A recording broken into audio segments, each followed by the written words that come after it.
मैं सुजीत विश्वकर्मा आप सभी का अपने YouTube channel social knowledge and awareness पर हार्दिक स्वागत करता हूं। यदि जानकारी के लिए चैनल पर आए हैं तो वीडियो को पूरा देखिएगा। प्रारंभ करने से पहले एक छोटा सा वीडियो दिखाना चाहूँगा, उसके बाद आगे बात करेंगे। जैसा कि वीडियो में आपने देखा कि कैसे एक महिला को जिंदा जलाने का प्रयास किया जा रहा है। हालांकि यह प्रयास असफल रहता है, लेकिन यह प्रयास आज से करीब 1000 साल पहले से ये प्रक्रिया चली आ रही थी और न जाने कितने महिलाओं को इसी तरह जिंदा जला दिया गया। जरा ये बताइए कि क्या हर कोई मरना चाहता है इस तरह? और यदि मान लीजिए कि उस औरत का कोई बच्चा रहा हो तो उस सदमे को कैसे बर्दाश्त करता होगा और इस सदमे से कैसे बाहर निकलता होगा? ये बहुत सोचने की बात है। खैर, इसी के इतिहास पर आज हम चर्चा करेंगे और बहुत विस्तार रूप से तो नहीं, बल्कि बहुत ही शॉर्ट में, लेकिन फिर भी कुछ न कुछ जानकारी तो मिल ही जाएगी। वीडियो पर लगातार बने रहिएगा। इतिहासकार एक्सल माइकल्स के अनुसार अभ्यास का पहला शिलालेख 464 कॉमन एरा में नेपाल में और 510 कॉमन एरा भारत में मिलता है। भारत में एरण अभिलेख के अंतर्गत गुप्त वंश के शासक भानुगुप्त के जागीरदार गोपराज की पत्नी खुद को चिता के साथ जलाती है। 10वीं व 11वीं शताब्दी में भी इसके प्रमाण मिले हैं। दक्षिण भारत में व्याप्त चोल साम्राज्य का कुछ उदाहरण। राजा चोल प्रथम की मां वनवन महादेवी और राजेंद्र चोल प्रथम की पत्नी वीरमा देवी दोनों ने अपने पति के चिता पर चढ़ करके सती अपना जान दे दिया। यह प्रक्रिया केवल भारत में नहीं बल्कि अन्य देशों में भी व्याप्त थी और नाम अलग रहे होंगे, प्रक्रियाएं अलग रही होंगी, लेकिन कहीं न कहीं एक औरत की हत्या ही की जा रही थी। जैसा कि Cambodia, Indonesia, Myanmar, Philippines, Nepal, अन्य देशों में भी ये प्रक्रिया चल रही थी। 15वीं शताब्दी में एक चीनी तीर्थयात्री मां आई तुंग, जो सुमात्रा के बाहर अब उत्तरी फिलीपींस के नाम से जाना जाता है, वहां पर भी ये इस अभ्यास को देखते हैं। विद्या दहेजिया का कहना है कि 500 ईस्वी के बाद यह नियमित हो गई। क्षत्रियों के बीच प्रारंभ हुई, धीरे धीरे इसका विस्तार होने लगा। विदेशी आक्रमण के बाद इस प्रक्रिया में बड़ा बदलाव हुआ, जिसे जौहर प्रक्रिया के नाम से जाना गया। इसमें बहुत सारी महिलाएं अग्निकुंड में कूद करके जान दे देती थी, क्योंकि जब वो विदेशी जीतते थे तो यहाँ की महिलाओं को अपने देश लेकर जाते थे और वहां पर इनको दासी बना करके इनके साथ दुर्व्यवहार किया करते थे। तो इससे बचने के लिए ये प्रक्रिया अपनाई गई थी। इसी संदर्भ में इतिहासकार एनी मेरी सिममेल का कहना है कि सम्राट अकबर इसका विरोधी था और इस पर अंकुश लगाने के लिए इसने बहुत सारे प्रयास किए, लेकिन फिर भी अंकुश नहीं लग सका, क्योंकि अब यह धर्म और परंपरा का रूप ले चुका था। जब जहांगीर सम्राट बनता है तो इसने भी काफी प्रयास किया। और औरंगजेब के समय में एक घटना होती है कि कश्मीर में एक महिला अपने पति के मरने के बाद उस महिला को जिंदा दफना दिया जाता है। ये वे महिलाएं होती हैं जिन्हें जबरन मुस्लिम धर्म में परिवर्तन कर दिया जाता है।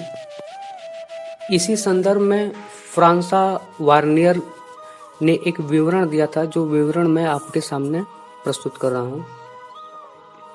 लाहौर में मैंने एक सुंदर युवा विधवा को बलिदान करते देखा, जो नहीं कर सकता।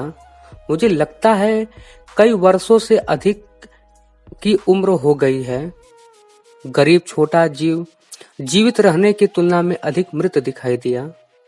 जब वह भयानक गड्ढे से संपर्क किया, उसके मन की पीड़ा नहीं हो सकती। वर्णन किया जा रहा है, वह कांप गई और फूट फूट कर रोने लगी। लेकिन ब्राह्मणों में से 3 या 4 ने एक वृद्ध महिला की सहायता की, जिसने वह बांह के नीचे रखा, अनिष्ट पीड़ित को घातक घटना की ओर मजबूर किया। उसे लकड़ी पर बैठाया, उसके हाथ और पैर बांध दिए, ऐसा न हो कि वो भाग जाए, और उस स्थिति में निर्दोष प्राणी को जिंदा जला दिया गया। जब भारत में डेनिश और पुर्तगाली और डच जब आते हैं तो वो भी इस पर प्रतिबंध लगाते हैं औपचारिक रूप से, लेकिन फिर भी उसका कोई प्रभाव नहीं पड़ता है। एलिजा होले ने अपनी पुस्तक पर personal narrative of the mission to the south of India पुस्तक में इन्होंने इस सती प्रथा का वर्णन किया है।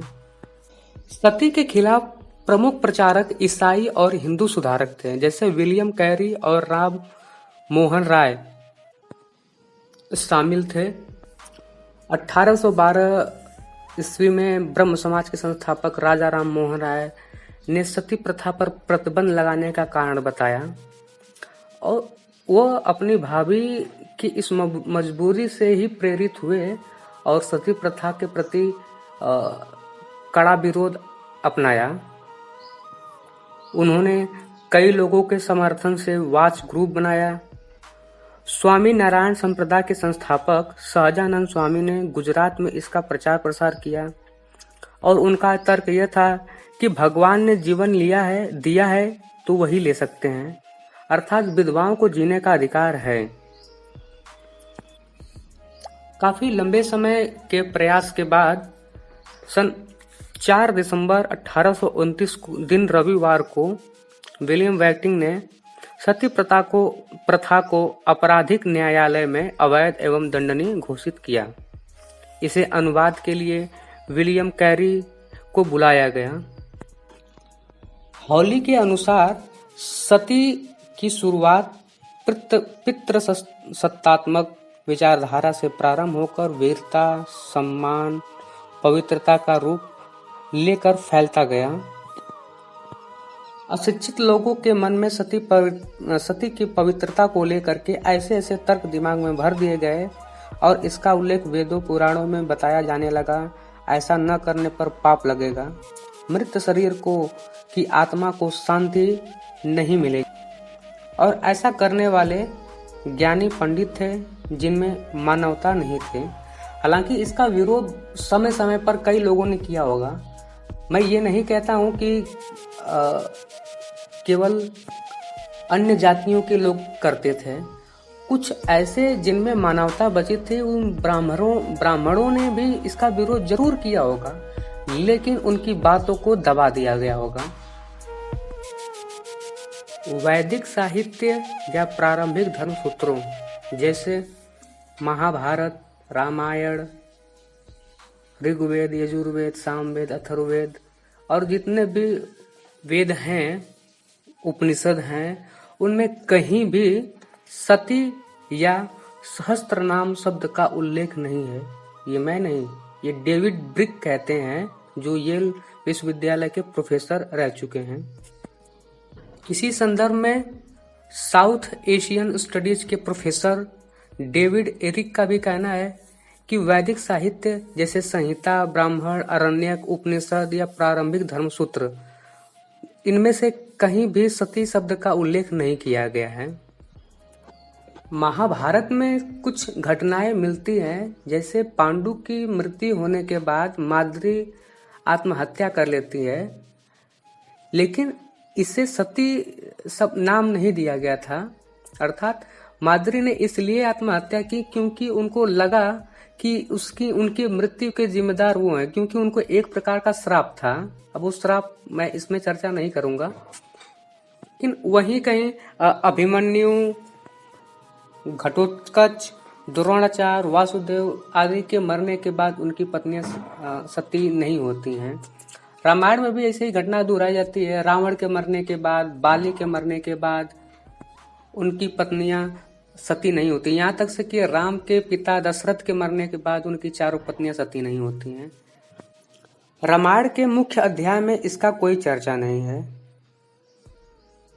लेकिन बाद में उत्तरकांड के अंतर्गत कुशाध्वज की पत्नी सती का प्रदर्शन करती है। हालांकि ये बहुत बाद में जोड़ा गया।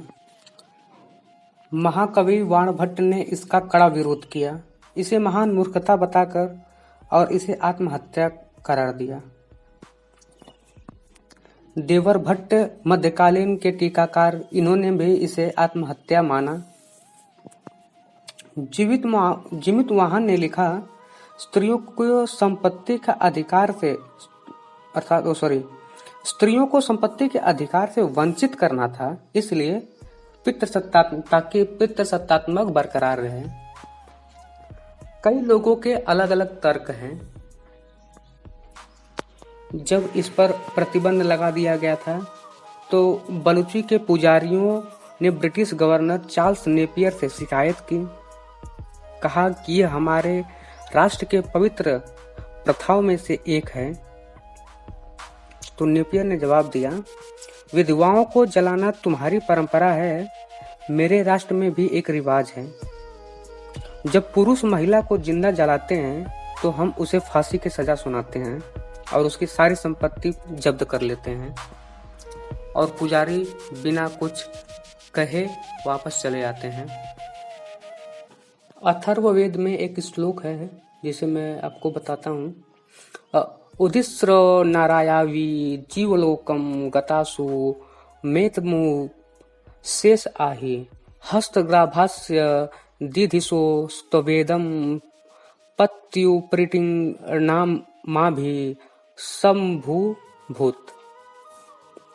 अर्थात इसका हिंदी में उच्चारण किया गया है, उठो जीवन की दुनिया में आओ, हे महिला आओ, वह बेजान है जिसकी ओर से तुम सबसे प्यारी हो। तुम्हारे पति के साथ पत्नी तुम्हारा हिस्सा थी, जिन्होंने तुम्हारा हाथ थाम लिया और तुम्हें एक प्रेमी के रूप में लुभाया। विद्या दहेजिया ने भी यही कहा कि किसी वैदिक साहित्य में इस सती शब्द का प्रयोग नहीं किया गया है। तो न जाने ये कुतर्की ब्राह्मणों ने किस वेद पुराण का लोगों को हवाला देते थे कि इस वेद पुराण में लिखा गया है। कुतर्की ब्राह्मणों ने वेद पुराणों का मिस इंटरप्रिटेशन किया है, इसके लिए उन्हें कभी माफ नहीं किया जा सकता है। इसके मिस इंटरप्रिटेशन करने से कई लाख औरतें की हत्या कर दी गई। कानून बनने के बाद भी कई वर्षों तक यह परंपरा दूर दूर इलाकों में बरकरार रही। इसी के लिए जागरूकता का कार्यक्रम काफ़ी चलाया गया और सती आयोग अधिनियम 1987 भाग 1 धारा 2 के तहत उसमें कई प्रावधान किए गए और लोगों को इसके प्रति जागरूक भी किया गया। कानून बनने के इतने वर्ष बीत गए हैं, लेकिन फिर भी ये कहीं न कहीं आज भी लोगों के दिमाग में ये चलता है कि सती प्रथा या सती माता ना, इसका अभी भी सती को पवित्रता के रूप में देखा जाता है। जिससे ही प्रेरित होकर के मैं कुछ घटनाएं आपको बता रहा हूँ न्यूज़पेपर के माध्यम से। 21 अगस्त 2006 को सागर जिले में अपने पति प्रेम नारायण के अंतिम संस्कार की चिता पर 40 वर्षीय महिला जनक रानी की मौत हो गई। 11 अक्टूबर 2008 को छत्तीसगढ़ के रायपुर जिले के ब्लॉक के कसडोल ब्लॉक के चेचर में 80 वर्षीय पति के अंतिम संस्कार में कूदकर 75 वर्षीय महिला लालमती वर्मा ने सती होने का पाप किया। 2002 में भी मध्य प्रदेश के पन्ना जिले में अपने पति के अंतिम संस्कार पर 65 वर्षीय महिला कूद करके अपना जान दे देती है।